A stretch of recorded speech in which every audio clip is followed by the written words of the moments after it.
Bismillahirrahmanirrahim. Assalamualaikum warahmatullahi wabarakatuh.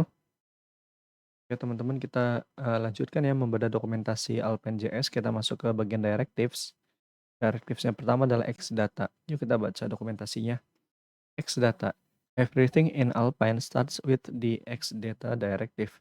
Xdata defines a chunk of HTML as an Alpine component and provides the reactive data for that component to reference. Here's an example of contrived drop-down component.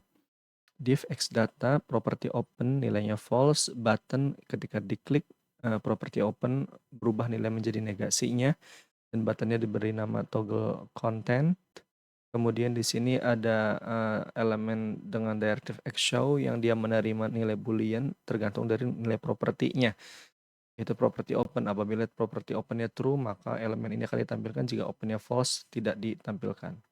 Okay, don't worry about the other directives in this example, add-click and xShow.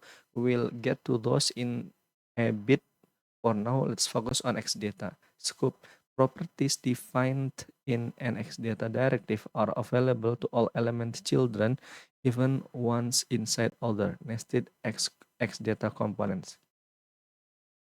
Jadi, properti dalam xData ini bisa diakses oleh semua children element ya. Baik. Walaupun children elemennya juga memiliki xData seperti itu. Contohnya ini, div xData property foo nilainya bar, span xtext foo, maka ini akan menampilkan output bernilai bar. Kemudian xData property bar bernilai buzz, maka jika kita panggil dengan menggunakan xtext untuk property foo, maka foo ini nilainya masih bar. Namun apabila elemen child elemennya memiliki properti dengan nilai yang sama, maka nilai properti dari child element itu yang akan tampil ya. Methods. Because xData is evaluated as a normal JavaScript object, in addition to state, you can store methods and event getters.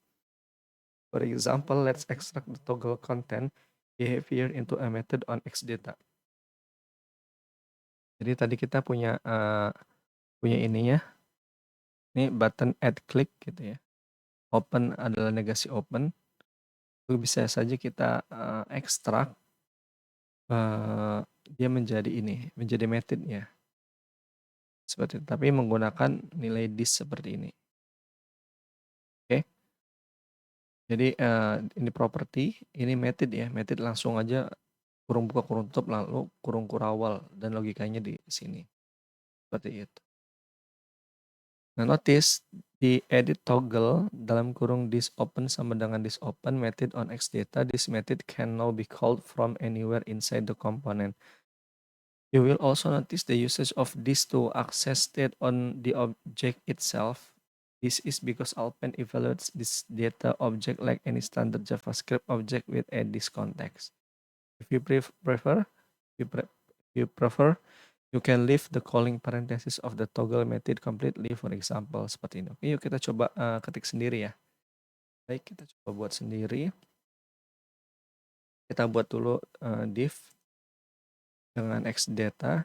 Kita punya property ya, bernama open, yang nilainya adalah false awalnya. Kemudian kita punya button, yang mana jika kita klik, ya, dia akan membuat property open nilainya jadi negasi dari open ya, seperti itu. Dan ini kita beri nama toggle button gitu ya, atau tombol toggle seperti itu ya. Lalu apa yang akan kita tampilkan, yaitu ini sebuah span misalkan ya, yang kita tampilkan span yang kita berikan xShow tergantung dari nilai property opennya. Ini muncullah konten aja ya, seperti ini ya. Baik, kita coba cek di browser. Oke.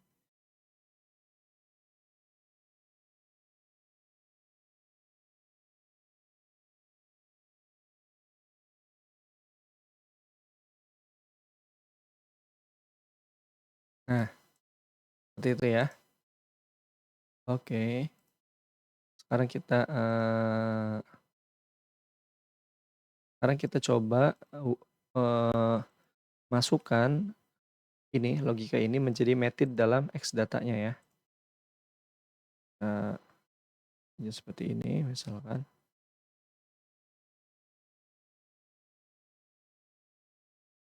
Kita bikin sebuah method namanya toggle, yang mana, method ini akan membuat, nilai dari properti open ini adalah negasi dari nilai open yang baru adalah negasi dari nilai open yang lama, seperti itu. Kemudian yang add click ini, kita cukup panggil metode-nya saja, toggle. Bisa pakai tanda tanda kurung buka kurung tutup, bisa juga tidak. Yuk kita cek apakah ini masih berjalan. Masih berjalan ya. Saya sih lebih suka seperti ini. Jadi, semua logika itu dan data properti adanya di X data seperti itu ya. Saya lebih suka cara ini sih. Next kita baca lagi dokumentasinya. Getters JavaScript getters are handy when the sole purpose of a method is to return data based on other state. Jadi JavaScript getter ini sangat baik dipakai apabila suatu tujuan dari method itu satu-satunya adalah untuk menghasilkan suatu data ya berdasarkan dari state property lainnya. Think of them like computed properties, although they are not caged like Vue's computed properties. Let's refactor our component to use getter called isOpen instead of accessing open directly. Jadi seperti ini, jadi ada open false, isOpen, nah return this open, toggle this open seperti itu. Jadi kalau getter itu kalau kita tuh mau menghitung suatu properti berdasarkan nilai properti lain. Kalau saya sih mungkin maunya begini ya.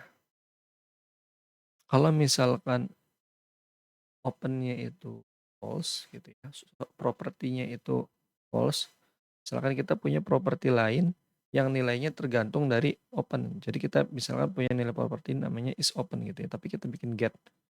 Get tuh sama ya seperti bikin method, cuma bedanya dia pakai get is open ya. Yang mana ini adalah mereturn dari nilai is open seperti itu. Jadi dia return ya, return suatu value seperti itu. Yang mana show ini misalkan tergantung dari opennya. Ini harusnya masih bisa berjalan ya, kita coba cek.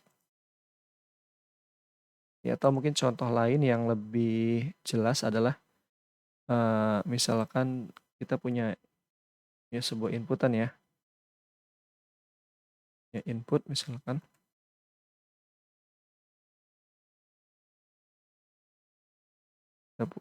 X model, kita binding dia dengan nilai jangan open ya, tapi misalkan dolar ya, dolar gitu. Kemudian kita di sini punya properti. Jadi kita punya properti dolar.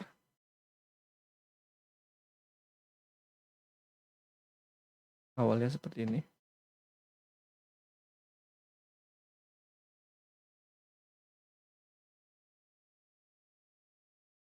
Nah, dolar.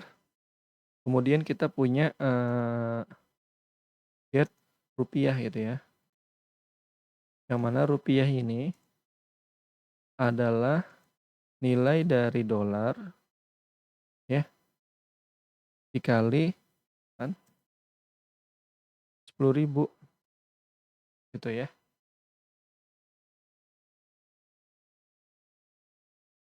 Ini type-nya misalkan number ya. Kita cek ya. Kemudian tombol toggle-nya kita bisa hapus. Kita nggak main toggle. Di toggle-togglean kita hapus ya. Kita cuma ingin melihat bahwa getter ini untuk menghitung ya. Akan kita tampilkan saja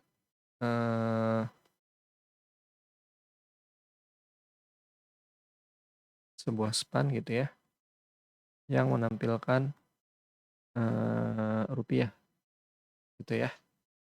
Kita cek. Nah ini none. Misalkan $1.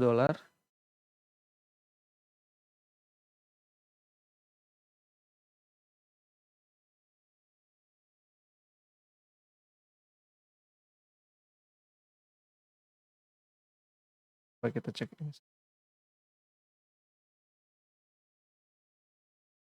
Oke, coba bagaimana cara membuat get. Oke, bukan get this open, get this dollar. Oke, cek. Ini ya. Atau kita misalkan awalnya ini kosong dulu, dolarnya kosong, kita ketikkan di sini tuh 12.000, 120.000, $12 gitu ya. Kemudian 20 seperti itu. Jadi kalau get ini untuk mereturn ya, untuk mereturn. Atau bisa nggak kalau kita buat dia seperti ini? Coba ya.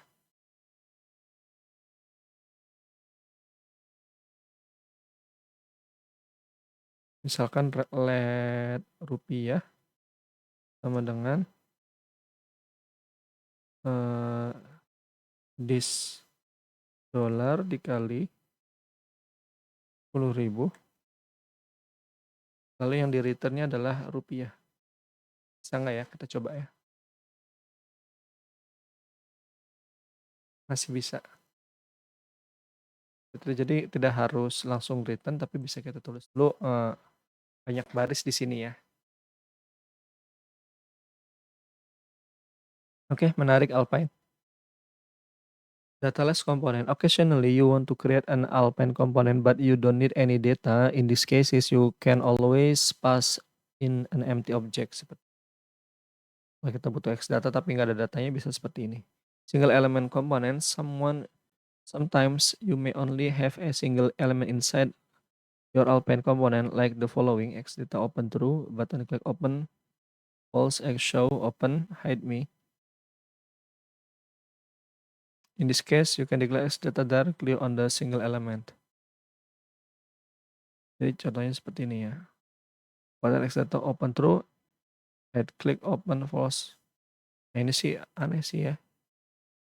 Kalau kita bikin begini nanti hilang dong buttonnya. Coba ya. Hilang dong buttonnya. Coba format dulu ya. Formatnya pakai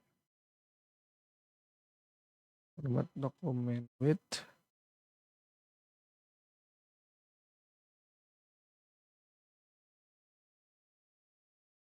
configure defaultnya dulu, kita pakai yang HTML ya.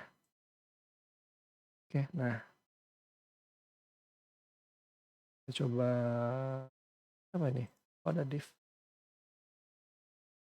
Coba di sini hide me. Oh, hilang. Nggak bisa dipencet lagi. Seperti itu. Oke. Reusable data.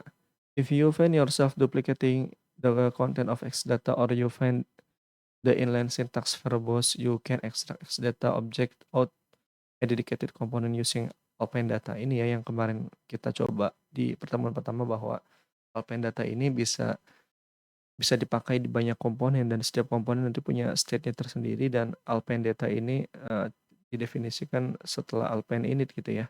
Apabila kita menggunakan CDN ya seperti ini. Jadi kita buat dulu nama data objeknya, kemudian ini properti-propertinya seperti.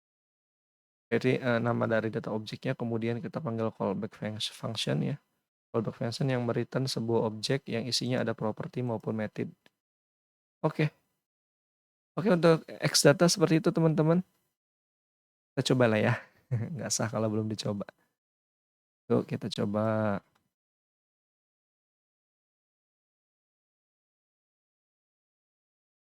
Oke, nah ini ada script add event listener Alpine data. Nanti di sini ada button X datanya ambil dari sini drop down gitu ya. Nah, untuk membuktikan bahwa ini state-nya beda-beda kita bikin 2 atau mungkin 3 komponen yang sama seperti itu. Kita coba ya, cek.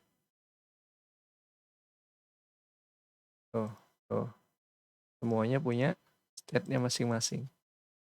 Datanya digunakan bersama-sama. Oke, untuk X data segitu teman-teman, mudah-mudahan dipahami semua ya. Terima kasih sudah menemani saya belajar Alpine JS. Sampai ketemu di pertemuan selanjutnya.